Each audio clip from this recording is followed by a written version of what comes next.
Bandang alas 4:30 ng hapon, ayon po sa Regional Director ay nakapag-file po sila ng kaso dahil ito po ay sa possession ng firearms na nakuha sa possession po ng 7 pulis.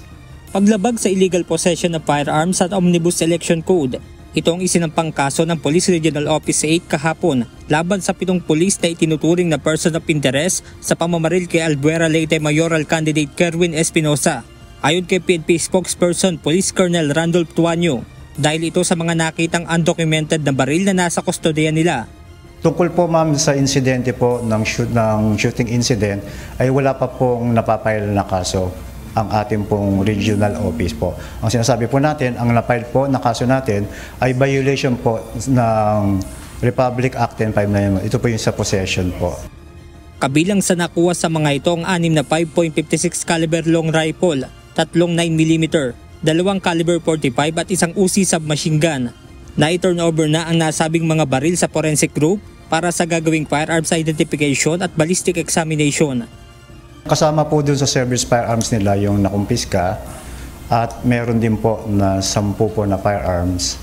Yun po yung ballistics examination po natin. May serial number po yung siyam at yung isa po yung Uzi na nakuha po, yun po yung may deface serial number po.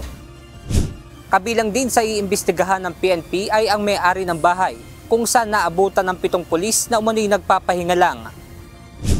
Residential po na dead end po ang tawag po nila po. Ito pong tao na may-ari ng compound po ay kaibigan po ng isa pong kilalang congressman din po sa lugar po. Tinitignan din ng PNP ang sinabing pahayag ni Leyte 4th District Representative Richard Gomez na ambush lang at scripted umano ang nangyaring pamamaril.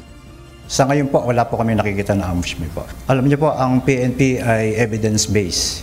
Kung yan ay later on patungo sa ambush na senaryo, sasabihin po namin sa inyo, share po namin sa inyo, pero dapat po ibakapan po namin ito ng mga ebidensya po. Samantala, nagnegatibo naman sa paraffin test ang 7 pulis, pero para sa PNP, hindi pa rin ito sapat na dahilan para sabihin hindi sila nagpaputok ng baril.